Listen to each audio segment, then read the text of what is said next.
नमस्कार दोस्तों, कैसे हैं आप लोग। आशा है आप लोग अच्छे होंगे। दोस्तों, चटपटी कहानियों में आपका स्वागत है। दोस्तों, आज की कहानी है मम्मी, मुझे पता है आप गुस्सा होगे। विवाह का इंतजाम कितनी भी तैयारी के साथ करो, कुछ न कुछ कमी रह जाती है। ऊपर से पंडित जी की लिस्ट बढ़ती जा रही थी। सुलभा ने आते ही काफ़ी जिम्मेदारियां अपने ऊपर ले ली थी। कभी बुआ जी के चौक पूर्ति, कभी मंडप का सामान गिनवाती, बीच बीच में स्कंद का चाबी लेने, कभी जनवासे में रखने के सामान लेने आता। मितभाषी अपने काम में काम रखते हुए उस धीर युवक के प्रति उसका मन ममत्व से भर जाता। हल्दी, तेल, मागर की रस्में शुरू हो चुकी थी। ब्याहुली नंदू, बकुल, नकुल, स्कंद अपनी मित्र मंडली के साथ दिन भर होने वाले जीजा जी को चकाने के मंसूबे बनाते। दिन देर रात तक गाना बजाना चलता रहा। ब्याह वाले दिन सुलभा की आंख खुली तो देखा रोली उसे उठाने आई हुई है। वह हड़बड़ाकर उठ बैठी। अरे कितनी देर हो गई। रोली ने कहा है देर नहीं हुई है, अभी सब सो ही रहे हैं। भाभी, बुआ जी बुला रही हैं, एक बार जेवर देख लो, क्या देना है क्या रोकना है। चलो मैं फ्रेश होकर आती हूँ। कहती हुई सुलभा उठी तो देखा बकुल न जाने कब उसके पास आकर सो गई थी। पेट में घुटने दिए अपने घाघरेदार स्कर्ट में वह छोटी सी बच्ची लग रही थी। सुलभा को उस पर ढेर सारा प्यार आ गया। बैठकर उसके बालों को सहलाने लगी। उसने सुलभा का हाथ धीरे से पकड़कर चूम लिया। कहाँ जा रही हो मम्मा? मेरे पास लेटो ना। सुलभा ने उसे थपकी दी। सो जाओ, आज तो पूरी रात तुम लोगों को हंगामा काटना है। बकुल फिर गहरी नींद के पालने में झूलने लगी। सब कुछ देखते संभालते सुलभा को ख्याल आया कि देने के लिए झुमकी वह लाई है, वह भी साथ साथ रोली की सास को संभलवा दे। दीदी अभी रुकिए, मैं नंदू का उपहार लेकर आती हूँ, सुलभा कहती हुई अपने कमरे की ओर बढ़ी। उसके कमरे का दरवाज़ा खुला था। उसने देखा स्कंद पानी के छींटे बकुल पर फेंकते हुए कह रहा था, उठ भी जाओ जाने मन, कितनी देर सोओगी।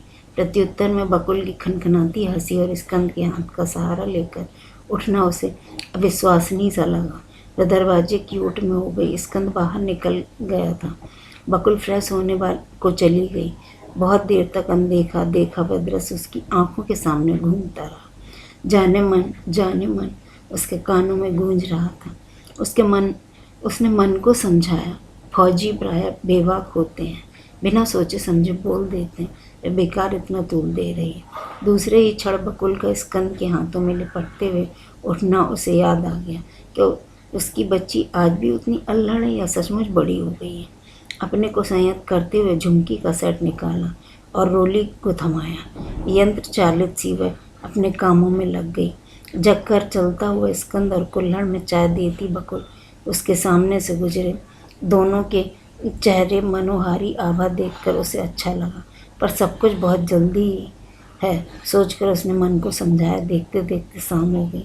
वह बकुल और नकुल के कपड़े निकालने गई तो देखा बकुल पहले ही अपने गुलाबी लहंगों में सजी धजी खड़ी हुई है। देखो पापा, देखो मम्मा कैसी लग रही हूँ, कहती हुए मुस्कुरा रही थी।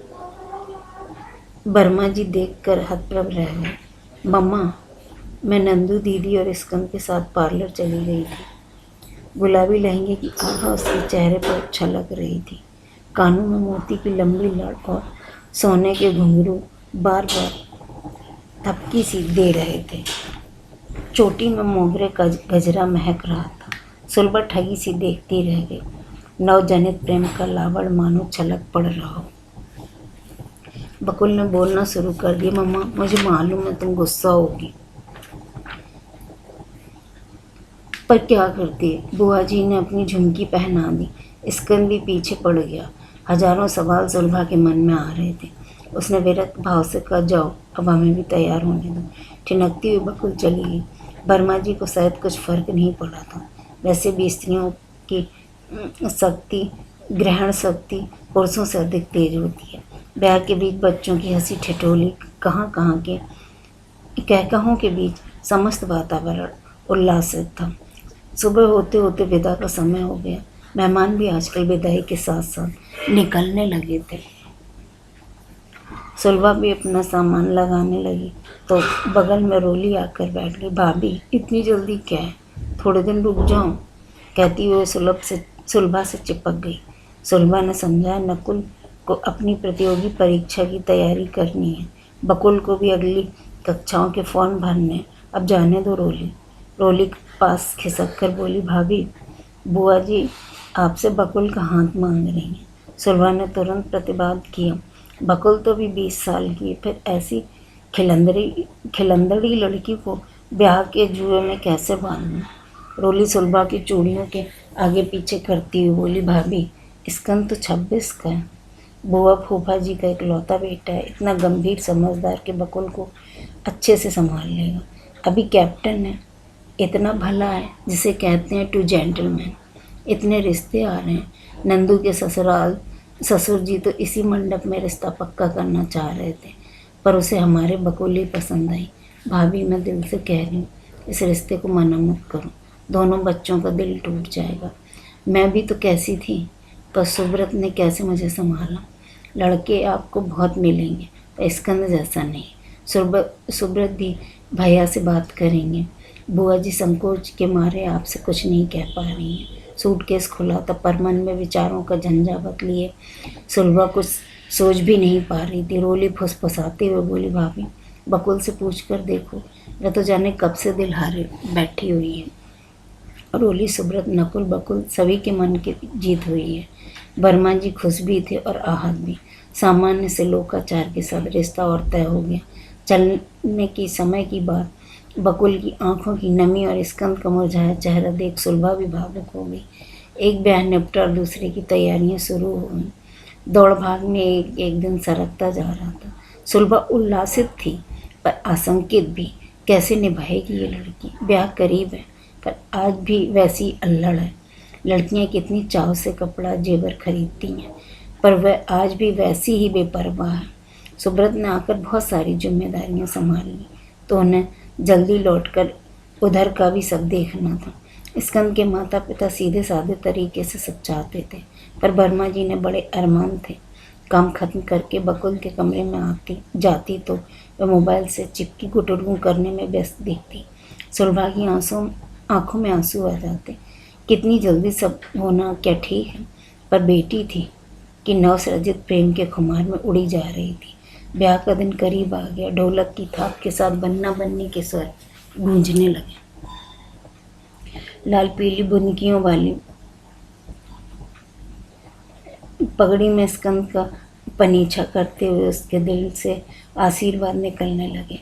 कार्तिकेय स्वरूप, प्रशस्त ललाट पर लाल तिलक, सुभग नाशिका और दृढ़ चुंबक। सुलभा ने उसे हृदय से लगा लिया। गीत संगीत, बच्चों के हुल्लड़ और बकुल की दोस्ती की चहलबाजियों के बीच विवाह संपन्न हो गया। विदा से पूर्व स्कंद सुलभा के पास आकर बैठ गया। मॉम, सब कुछ बहुत जल्दी में हुआ है, आपकी चिंताएं वाजिब हैं, पर मॉम आप भरोसा रखिए, बकुल अपनी पढ़ाई भी पूरी करेगी और आपकी अपेक्षाओं पर खरी भी उतरेगी। सुलभा ने उसे ढेरों आशीर्वाद दिए। एक चैप्टर खत्म हो गया। वैवाहिक जीवन की जो झांकी बकुल दिखाती, उसे देख वर्मा जी और सुलभा भावप्रवण हो जाते। कभी दोनों की ट्रैकिंग पर जाते, कभी लंबी लंबी ड्राइव पर जंगलों की खाक छानते। स्कंद ने उसे ड्राइविंग सिखा दी थी। दोपहर में वह कंप्यूटर क्लास के लिए चली जाती। आगे की पढ़ाई के लिए भी स्कंद ने उसका फॉर्म भरवा दिया था। इसी बीच बकुल के माँ बनने की खबर आ गई। सब कुछ इतना जल्दी था कि एक रस्म के बाद दूसरे की तैयारियां शुरू हो गईं। स्कंद के माता पिता की खुशियों का पारावार नहीं था। गोल मटोल देवते को गोद में लेती ही सब भावुक हो गए। स्कंद की माँ बड़े जतन से जच्चा बच्चा की तीमारदारी में लगी थी। उसका आग्रह था कि जब बकुल स्कंद के पास जाए तो सुलभा भी कुछ महीनों के लिए चली जाए। दोस्तों, आप लोगों को यह कहानी कैसी लगी? अगर आप लोग मेरे चैनल पर नए हैं तो प्लीज़ लाइक कीजिए, सब्सक्राइब कीजिए और सपोर्ट कीजिए। दोस्तों, हम इस कहानी का अगला और अंतिम भाग बहुत जल्दी लेके आएंगे। धन्यवाद।